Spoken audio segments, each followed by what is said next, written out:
The clinics should worry because if patients drop out of treatment, they're not going to get the income. Pharma's not going to get the income. And I worry because the patient's probably not going to get pregnant. By the time she gets to IVF, and she drops out of IVF, the chances of her conceiving spontaneously through sex are pretty low. And so it breaks my heart to think that people get to treatment, may even have insurance cover for treatment, and find it so stressful they drop out. And that's where we are doing something wrong. People should not be dropping out of treatment because they're too stressed to continue. This episode was brought to you by Prelude Fertility, where top REI physicians find their calling. Practice anywhere with Prelude. The Prelude Network is the fastest growing network of fertility clinics in North America. With more than 90-plus locations, we're ready to support you and your individual career aspirations wherever they lead. To learn more, please visit rei.preludefertility.com. That's rei.preludefertility.com. Today's advertiser helped make the production and delivery of this episode possible for free to you. But the themes expressed by the guests do not necessarily reflect the views of Inside Reproductive Health, nor of the advertiser. The advertiser does not have editorial control over the content of this episode, and the guest's appearance is not an endorsement of the advertiser.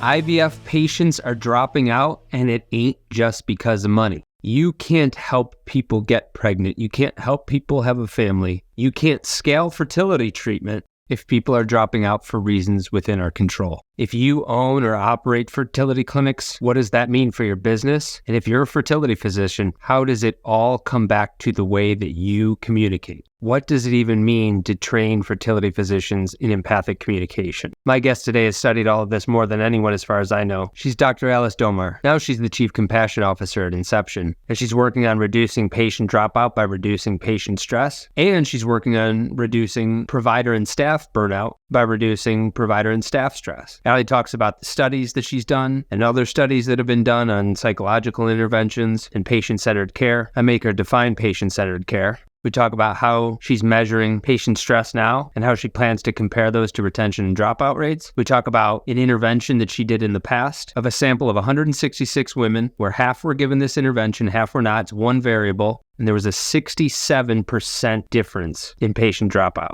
I asked her to describe the format and how she's teaching fertility physicians empathic communication. What does that training look like? And I push Allie a bit on the tension between alleviating patient burnout versus alleviating provider and staff burnout. I think there's a natural tension there, and anybody who says otherwise is lying. I'm not saying that it can't be managed. And I think Allie has a way of managing that. Tell me what you think about her suggestion, and tell me what you think about physician communication as it relates to IVF patient dropout. Enjoy my conversation with Dr. Allie Domar.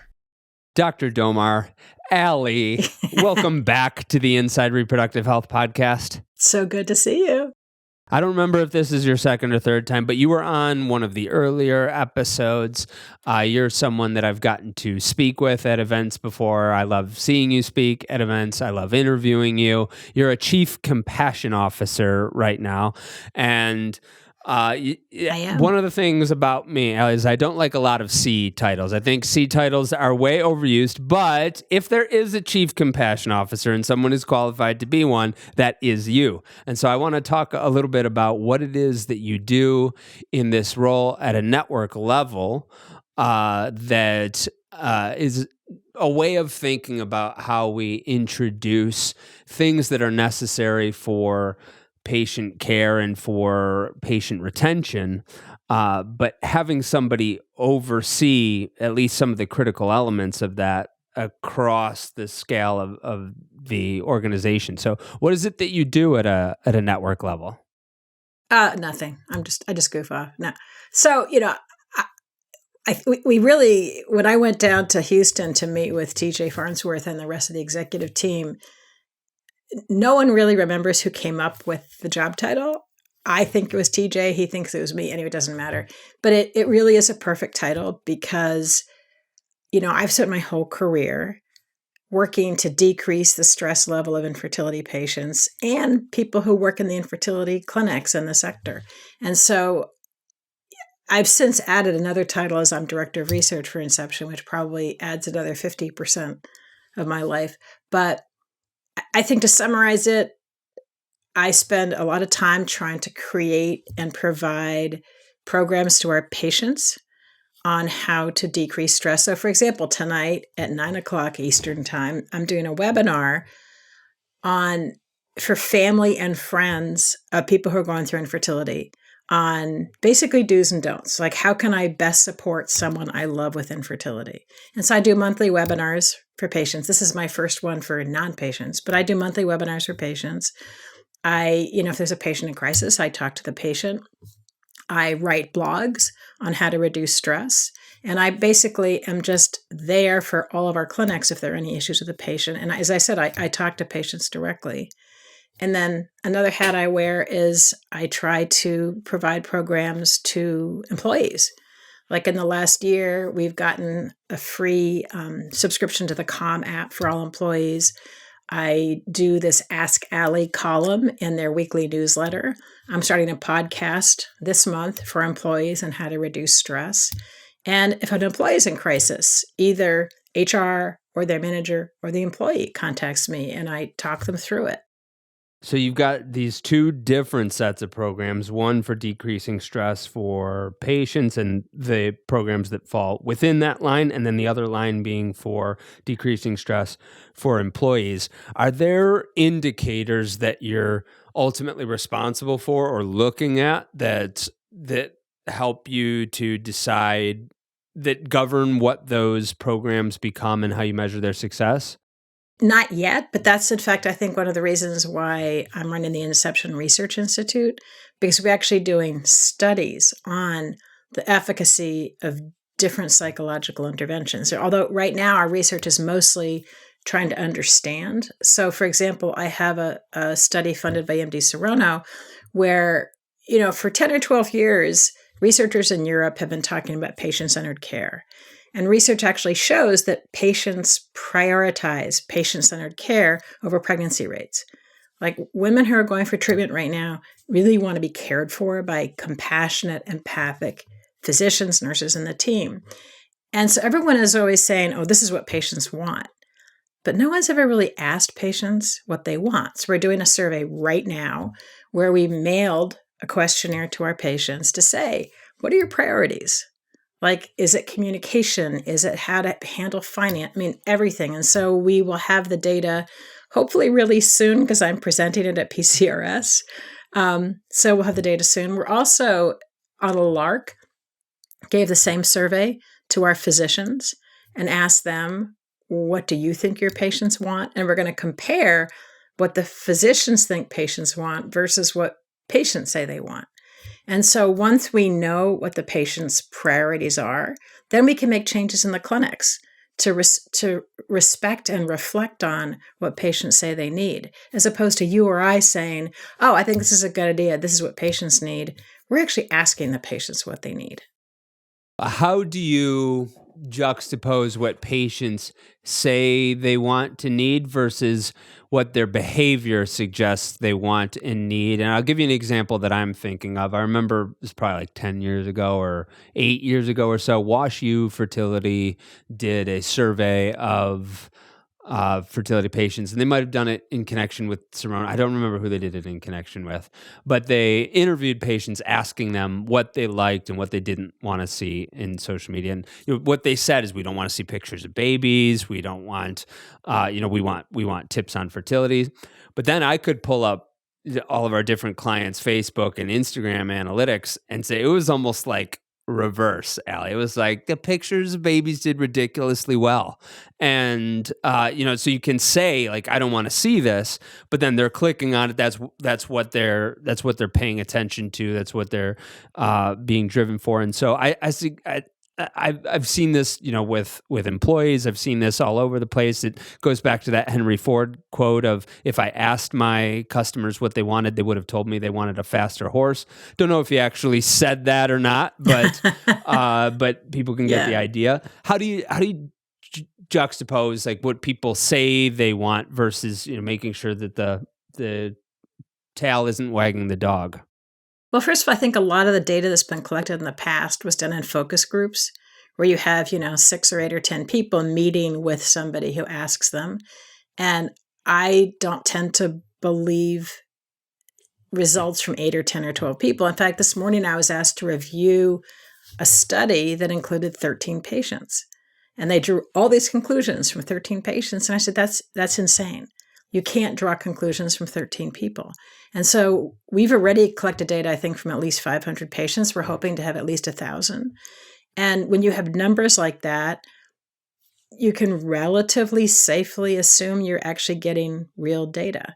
And then before we actually implement these changes, we're going to do another study where we're going to take 2 of our comparable clinics, like maybe 2 of them in Florida or 2 of them in Texas, and take all the suggestions that patients said they wanted and make those changes at one of the clinics. And then compare patient satisfaction, patient dropout rates, things like that to see, yes, you're right. People do say things that they want, but you also tend to get more honest answers from these anonymous questionnaires versus talking to somebody, especially somebody who works at the clinic. Yeah. I think that's a good way of looking at it too, is can you see from their answers how well do they line up to some of those numbers like dropout or conversion or retention? Is there a way to do something like this, Allie? I remember there was a conversion rate specialist that I follow in marketing. I think his name's Brian Massey. And I was at one of his workshops and we were going through this type of thing. And very often when people are trying to workshop a new campaign or a new website, they'll ask questions like, was this website clear? Was this website appealing? Whereas he suggests studies that show, well, did people buy it more or not? Or in the case of, if you're trying to get some kind of brand messaging over the line and it can't be tied to a particular conversion, he'll still suggest asking people, what is it that this website does?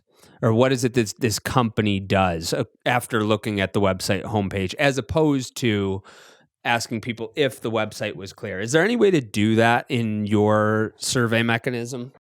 I mean, I think you're right. It's tough to assume that people report exactly what they want. So, for example, in all this research, because in Europe they're way ahead of us in this patient-centered care, but I don't even know how they got the data, if it was focus groups or what, but they said there are 5 things that patients want in terms of patient-centered care. And I don't remember what 3 of them were, but 2 of them were more information on the semen analysis and more information on the impact of a high BMI. I've been in this field for 36 years. I have never had a patient say, I want more information from the semen analysis. And most of my patients don't want to know the impact of the BMI because they know that being heavy or too light impacts their chances, and they don't want to hear more about it because they already know it. So I think we have to be very careful how we collect data. I mean, it's sort of, if you look at some of the old data from like before 2000 on the psychological impact of infertility, there were a number of studies that showed that women with infertility had the same level of anxiety and depression as did anybody else. Yeah, but they were also being asked to rate their anxiety or depression in their clinic, sometimes with their doctor present, and they would want their doctor to think that they were fine, that they could handle treatment just fine, because they didn't want the doctor to know how upset they were, because then the doctor would say, oh, you're too upset to do treatment. And so a groundbreaking study happened in 2004 where they actually had a psychiatrist do a structured psychiatric interview before patients saw an infertility doctor for the very first time. And 40% of them met the criteria for anxiety, depression, or both. So sometimes these self-report mental health assessments, we rephrase that many times, these self-report mental health assessments are not very accurate. And, if you go to countries like Scandinavia, where people don't tend to talk about being anxious or depressed, you're going to get scores of 0 from people who, in fact, are probably very distressed. So you're working on getting some more of this data right now with the studies that you're doing. In the absence of this data in the meantime, how do you decide which programs that you want to usher in and that you think will have the biggest impact? I look at the research. I mean, there's been, 100 randomized controlled trials on the efficacy of different psychological interventions. Obviously, I started the Mind Body program in 1987, so I'm a little biased towards Mind Body. But in fact, there's been a group in Denmark who have done 2 huge meta-analyses on the efficacy of psychological interventions with infertility patients on both psychological symptoms and pregnancy rates. And both of their meta-analyses have pointed to, mind-body stress management interventions as being the most effective. So, and that's not me doing the research, that's them doing the research. It just makes me feel good because that's the intervention that I'm most familiar with. So tell us more about the programs. What programs developed from that? So the Mind Body program, it used to be an in-person 10-session program. Obviously now everything is remote. But we've also shown, I had a graduate student from UVM who took the in-person Mind Body program. And we've done a bunch of randomized controlled trials on it. But she took the in-person program and made it into an individualized online program. And this is before COVID. And this was her PhD thesis. And we found that women who did the Mind Body program by themselves on their computers not only had massive decreases in depression and anxiety compared to the control group, but their pregnancy rate was 4 times that of women who were on the waiting list control group. So, I could talk for 2 days about the efficacy of these interventions. We know that our patients are distressed. We know that a lot of them are anxious, a lot of them are depressed, their partners are anxious and depressed. And, I was at a conference last year in Boston. I don't remember if you were at the same conference. It was over Valentine's Day. And it was on reproductive medicine, I think, and women's health. And I actually got up at the end of the conference because they're all talking about all these technologies and all, AI and everything else that can be used in reproductive medicine. And I stood up at the end and I said, look, I'm the only mental health professional in this entire conference. No one has mentioned the emotional health of our patients. But if someone is really distressed, we know for a fact they're not going to go see an infertility doctor. They're not going to start treatment. The more depressed a woman is before she starts IVF, the more likely she is to drop out after only 1 cycle. So all of us should be caring about our patients' mental health. I, as a psychologist, because I don't want these women to suffer psychologically, but the clinics should worry because if patients drop out of treatment, they're not going to get the income. Pharma's not going to get the income. And I worry because the patient's probably not going to get pregnant. By the time she gets to IVF, and she drops out of IVF, the chances of her conceiving spontaneously through sex are pretty low.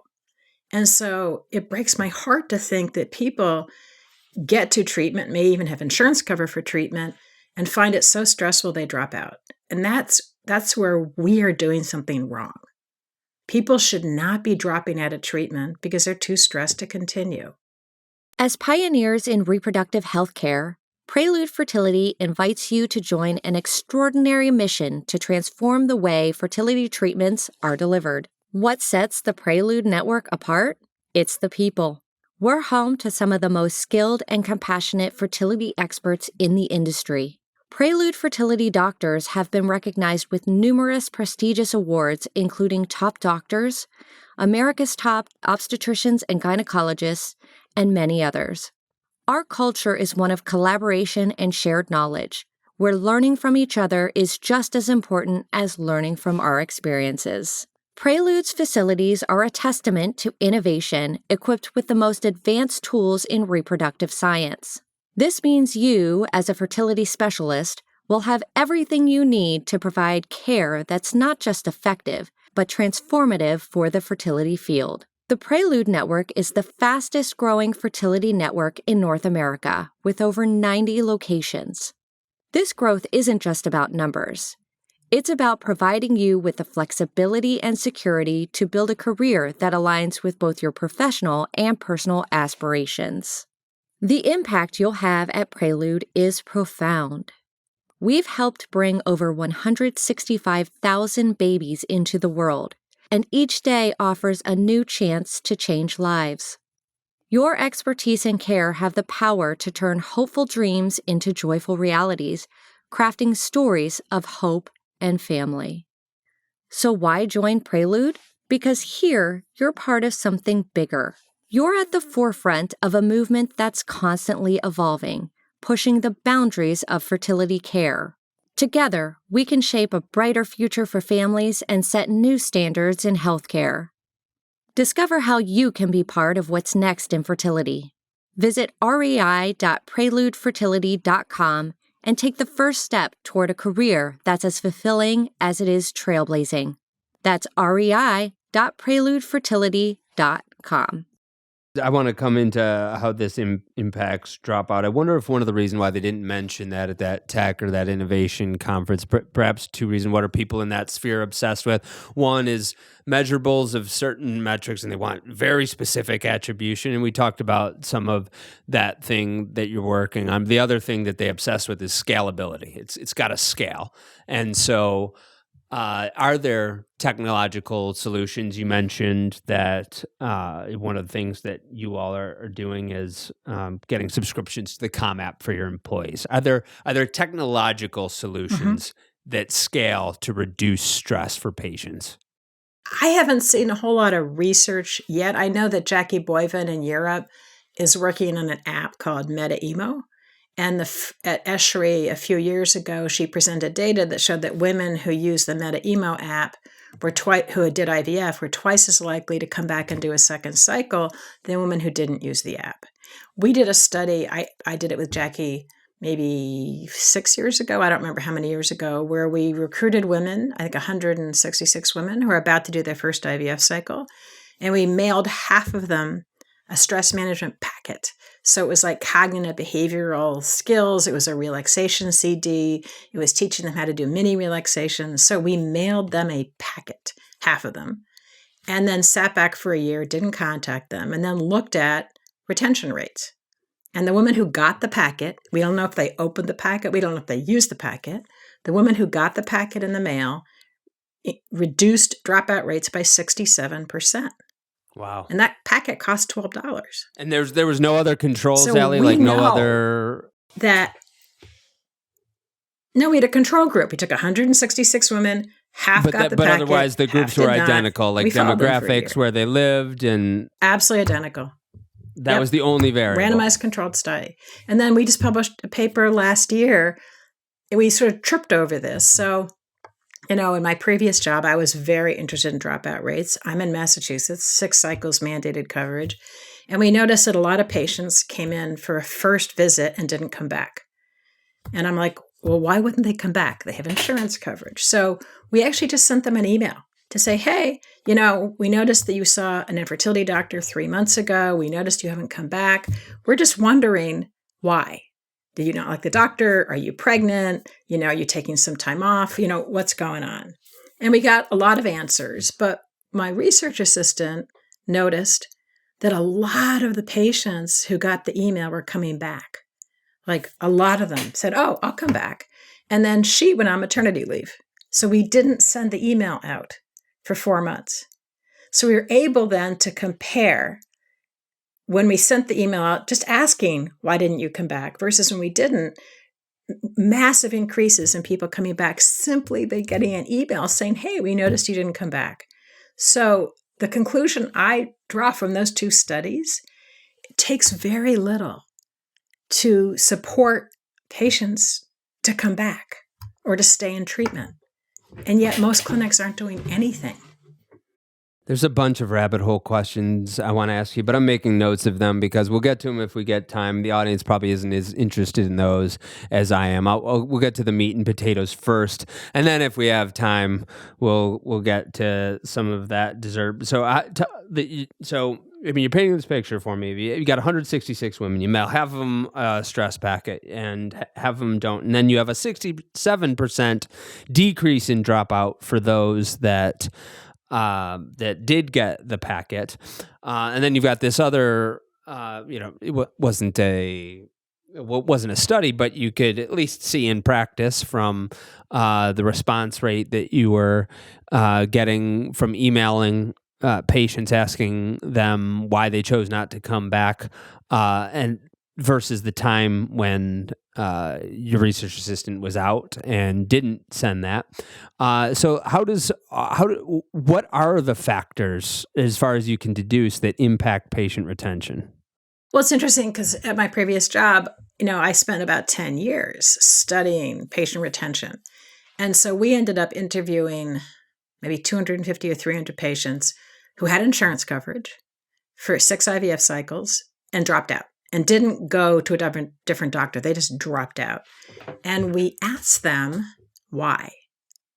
And most of them said because of communication, either from their physician or someone from the nursing team or whatever. They just had a conversation that just upset them so much they realized they couldn't keep up with treatment and they dropped out, which means, as I said, they're probably giving up genetic parenthood by dropping out. And so then I got on my whatever you want to call it, and I thought, okay, we need to teach people how to communicate more empathically. And so one thing I've been doing at Inception for the last year is holding dinners for our physicians and teaching them empathic communication. And I do it in kind of I don't want to say a mean way because none of them have, but we go to dinner and it's, the physicians from the clinic and often like the clinic manager, whatever. And we're at like a nice steakhouse in a private room. And then I talk about empathic communication and all the things that indicate empathic communication. And then I give them vignettes. And I'll have like a physician in a difficult situation practicing with either another physician or someone who works in the clinic. And then I criticize them. And it's gone over really well. And they've learned there's some insanely easy ways. We're doing some training videos now at Inception where we just recorded last week training videos on how to communicate the 6 most difficult conversations that physicians have with patients. And, again, for both scenarios, I talked about how to communicate empathically. And one of the easiest things you can do is to make eye contact. And so when I was trained in empathic communication, the tagline is never have a conversation with anybody unless you can walk away and tell anybody else what eye color that person had. Say that again. Never make eye contact with and never have a conversation never with anyone. Never have a conversation with anybody. Unless you can walk away. So I noticed right away from what I can tell on the computer screen that you have brown eyes, right? Okay. That means I made eye contact with you. I what barely color know eyes, what color Griffin? my wife's eyes are. I'm thinking like, am I that crappy at talking to it's something that wouldn't occur. No, you're a great not something that would but occur to me to pay attention to necessarily. Or I guess better said, I would have to make a point to pay attention to someone's eye color. But that's one of the bases of empathic communication, that when you talk to somebody, especially if it's a physician talking to a patient, they need to make eye contact. They can't be on their computer. They have to look at the patient and make eye contact. And that has enormous meaning. And if you look at the data coming out of Empathetics, which is an offshoot of Mass General Hospital, they've all this data on the efficacy of empathic communication. Like when you communicate empathically, patients perceive you spend far more time with them.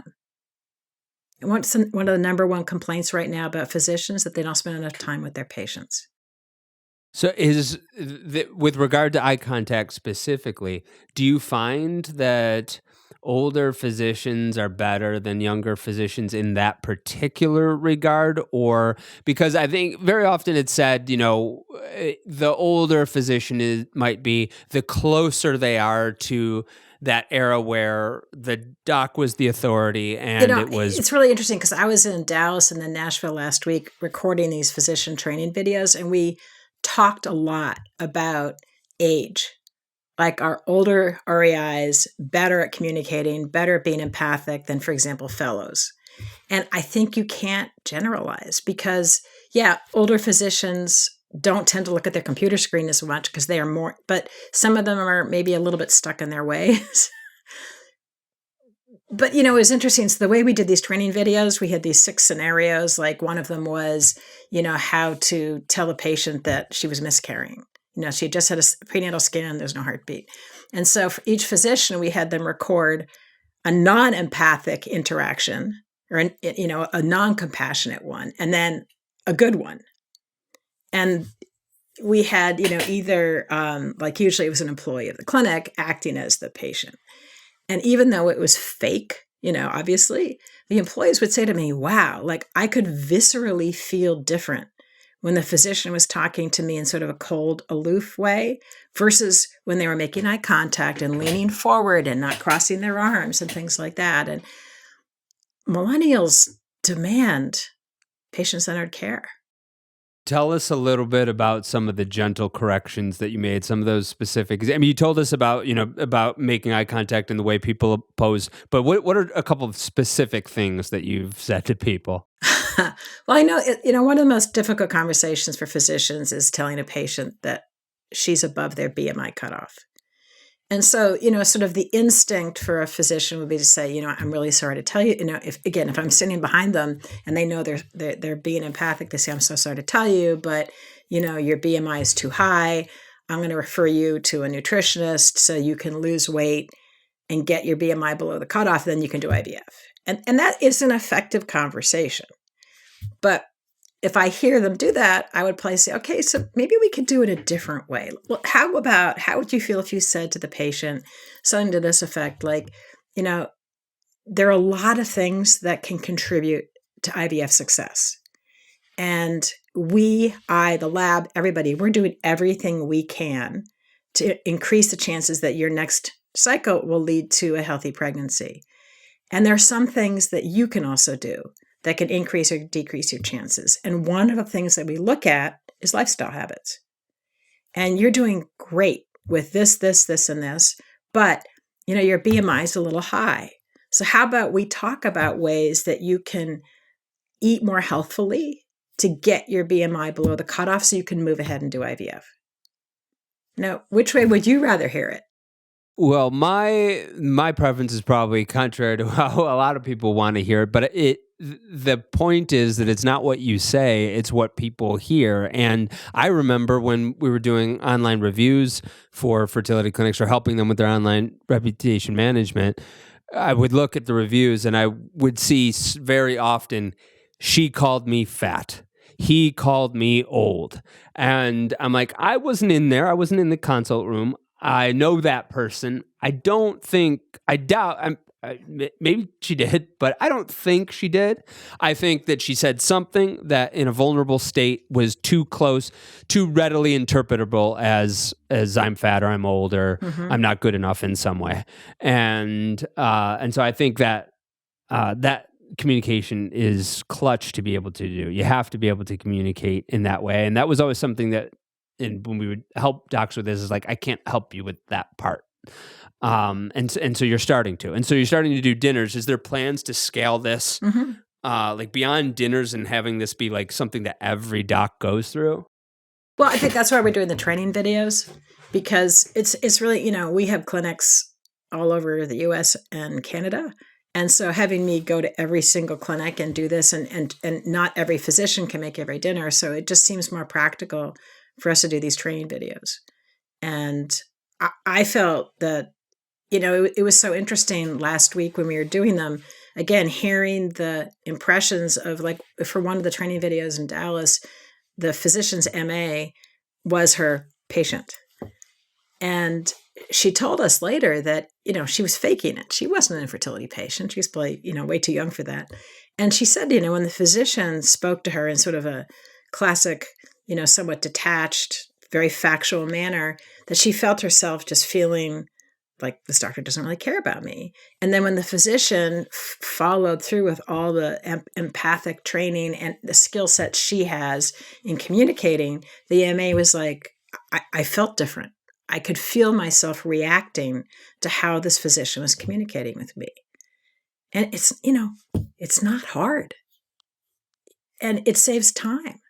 It's interesting because, Liz Grill, she and I once a year teach a course on a cruise ship for physician burnout prevention. And it's actually really fun. We get to go on a cruise together. And one of the things that I teach, one of the classes I teach for that course is empathic communication. And the physicians, these are not REIs, these are, all kinds of physicians, and they come in, they're like, yeah, blah, blah, blah. And then I list all the data on empathic communication, and it makes sense. It just makes sense. So I want to bridge these two things because, and I don't want easy answers because sometimes people give me easy answers when I'm trying to reconcile the tension between patient burnout and patient fatigue and the needs that patients have versus the needs that staff and providers have. And the answer that a lot of leaders give me, Allie, is, oh, well, they both have the same interest. They both want to do great. It's like bull crap that they don't have interests that are at odds sometimes. I'm not saying there's no way of being able to align their interests, but I'm saying that when you have patients that have certain demands, that costs something on you when you're trying to be able to deliver that. And so we could make patients really, really happy if we answered their calls at all times of the day, and didn't have dinner with our family to make sure we got them what they wanted. But then providers and staff are facing the burnout on that side. And you talked about Inception a lot, who's your employer, but they are not a feature sponsor of this podcast episodes, which means they don't have editorial control. So you can say whatever the heck you want about them, your own consequences, consider those. But on my show, I don't have to do a damn thing. I think one of their brands is the brought to you by sponsor, but they don't get editorial control. So how do you reconcile this, the needs that patients have versus the needs that the people providing those needs have? Well, when I got to Inception, as I said, almost 2 years ago, it was a little overwhelming because they have almost 2,000 employees and I don't know, at any given time, 100,000 patients.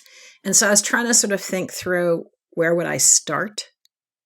And and I still say this, it's very obvious. You have to start with decreasing patient distress. Because if you can decrease patient distress, patients will be easier to work with, and that decreases employee stress. So I've spent a lot more time trying to design ways to make our patients have less psychological pain, because that will then have a domino effect and make it easier for the employees. How do you incentivize the employees to do that when they're already feeling burned out? So if, one of the things that de-stresses patients is maybe either more communication about finances or more communication about some of the things you need. And you could even come up with scalable ideas like modules for the patients, but that takes staff time and provider time, and you have to take some of those staff and providers away to do that. How do you incentivize the staff and the providers to say, listen, I know you've got needs here, but if we don't de-stress the patients, then your needs the burden on your needs is only going to get worse? Well, it's kind of a separate thing, because I provide a lot of entities for patients and for employees. And so I feel like it's on me to do that. I mean, obviously teaching empathic communication is a good thing. But for example, I've spent the last year and a half going to our clinics. I think I have 3 more to schedule. And I do what I call a stress lunch at each clinic. And most of it is talking to them about where infertility patients are coming from, about how depressed they are, how anxious they are, how it impacts every area of their lives. And I talk about the unbelievable jealousy they have when anyone else gets pregnant, and how agonizing that is, and how hard it is to be part of a partnership where 2 members of the couple don't feel the same way at the same time, and that puts them into crisis, and their sex life goes to pot, and they can't go home for holidays because their sister or brother has a baby and they can't be in the same room as the baby. And I think when you explain to them where patients are coming from and why they seem so demanding and irrational and everything else, it makes it easier to care for the patients, because they then understand the patients. It's different from pretty much any other aspect of medicine. You have a patient population who are as depressed and anxious as cancer patients and AIDS patients and heart disease patients, but they're young and healthy. And so when I talk about where patients are coming from and what their triggers are, I think it helps the employees, because then you have compassion because you understand. I think that I could benefit from something similar in my own business, and a lot of businesses could benefit from something similar where you're training your team. This is what our user on the other side, whether it's a customer or a client or a patient, is going through on this side. And I think that that allows them to take better care of the patient that or the customer or the client, that then reduces the burden on the team. I think that could be. I think you have threaded the needle in that way. It still starts with the end user, and it starts with educating your team. But if your team is educated on the needs of the user, then they can, in this case, the patient, they can reduce the amount of stress that comes their way down the pipeline. But it goes, I do a lot of couples counseling. I mean, I still have a small private practice. And I think the key with couples counseling is your partner can't read your mind. And you guys are not going to feel the same way about things. And you have to distinguish between what they can't do versus what they won't do. And so the key to a successful relationship, in any relationship, is learning to understand where the other person is coming from. Whether it be a marriage or a parent and child, or being a nurse or doctor in an infertility clinic, you have to understand where the other person's coming from and what their triggers are. I think sometimes it goes too far one way. And, like in 2021, it was like, this is what employees need. But then you had a bunch of employers get burned out. It's always, whenever you have more than one person, it's not just what wives want or what husbands want. It's wives and husbands, or husbands and husbands and wives, whoever it may be, employees and employers. I think that's a really good point. I guess some of the, I wonder, do you see, is it helping in a way where you're starting to see turning the corner for reducing the stress in providers? Because I think of the companies that used to be really, really good at like knowing what the customers' needs were and servicing them. I think of companies like Apple. I think of companies like Southwest. I think of companies like Trader Joe's. And I think, with the exception of Trader Joe's, they have decreased. Like, you go into the Apple store and they are not as nice as they were 5 years ago. And I think it's perhaps like what you're talking about. It's a two-way street, and that niceness has been presumed upon too much. But see, that's why every company needs a chief compassion officer. Yeah, maybe. I really think so, because you're able to come in and balance this. And how are the providers responding to that piece of it? I have to say, I think I have probably met 95% of Inception's physicians, I'm guessing. And they've been lovely, like really lovely. Like, when I go to clinics, they hug me pretty consistently. And as I said, when I started doing these empathy dinners, I kind of thought I was putting myself out there and putting my neck on the chopping block, and they've responded really, really well. And it's been so much better and so much easier and so much more rewarding for me working with these physicians, because, as I said, they went into medicine to care for their patients. And, some of them are it's harder to work with millennials who are like, I was here at 7:30, where are my blood results? And so I think they also respect the fact that I'm a researcher. And so when I talk about stuff, I don't just say, this is what I think. I'll cite 16 different research projects that are randomized controlled studies that have been published in peer-reviewed journals to back up what I'm saying. And that's what you have to do. You can't just pontificate what your thoughts and feelings are. You have to back it up with science, especially in this field. Is the retention and dropout for third party a different animal? Does it all fold into this? Is there something else that needs to be considered for retaining patients in such a way that allows them to then move on to third party IVF after failed cycles if they need it?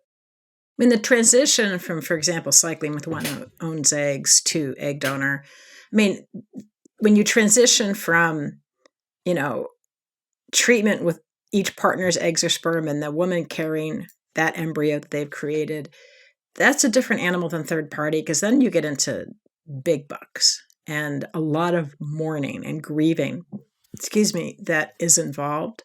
I think most clinics or all clinics follow ASRM guidelines, or that those patients all have to see a mental health professional or hopefully they do, to help them process. Because you can't just say, oh, my cycle didn't work, let's do egg donation next month. You can't do that. So I think at some level, these third-party patients can be more challenging to work with because the financial stakes are so high, and because a lot of them have moved into it before they're really ready, and so they can be prickly. So there are a couple of things. On the other hand, they're highly motivated, but it's tough. I think third party is almost like a different kind of patient population. Yeah, I think so. Are there special interventions that you've noticed for them, like the sending of the email to ask why they didn't come back? Is there anything equivalent to that you've noticed with third party? There's been very little research. It's interesting because I'm about to submit a grant for the first time. No one ever has looked at this. Is what about patients who come in who want to electively freeze their eggs? Because when patients come in for that first consult, half of them don't come back. And we're going to be doing hopefully if it's funded, an intervention study to see if we can better support them. Because what the research shows is women who freeze their eggs, very few of them regret freezing. Women who don't freeze their eggs, the majority regret not freezing. And so again, I as a psychologist want to see what can we do to support these women to make the decision that they are least likely to regret. I want to ask you the rabbit hole questions of where psychology meets neuroscience, but people would be less interested in that, and you got to go. But if people see us talking, sitting down at a bench someplace at the next conference, that's what I'm asking Allie about. Allie, I want you to conclude, based on how you would like to conclude, about empathic communication, about reducing dropout, and increasing patient retention for either providers or staff, or any of the threads that we talked about today. How would you like to conclude? I think we all need to accept the fact that patients need to be cared for in a different way than they needed to be cared for 20, 30 years ago. That we have to learn, as you said at the beginning, what patient-centered care is, but it starts with empathic communication. Dr. Allie Domar, thank you so much for coming back on the Inside Reproductive Health podcast. My pleasure. Always happy to see you. This episode was brought to you by Prelude Fertility, where top REI physicians find their calling. Practice anywhere with Prelude. The Prelude Network is the fastest growing network of fertility clinics in North America. With more than 90+ locations, we're ready to support you and your individual career aspirations wherever they lead. To learn more, please visit rei.preludefertility.com. That's rei.preludefertility.com. Today's advertiser helped make the production and delivery of this episode possible for free to you. But the themes expressed by the guests do not necessarily reflect the views of Inside Reproductive Health, nor of the advertiser. The advertiser does not have editorial control over the content of this episode, and the guest's appearance is not an endorsement of the advertiser. Thank you for listening to Inside Reproductive Health.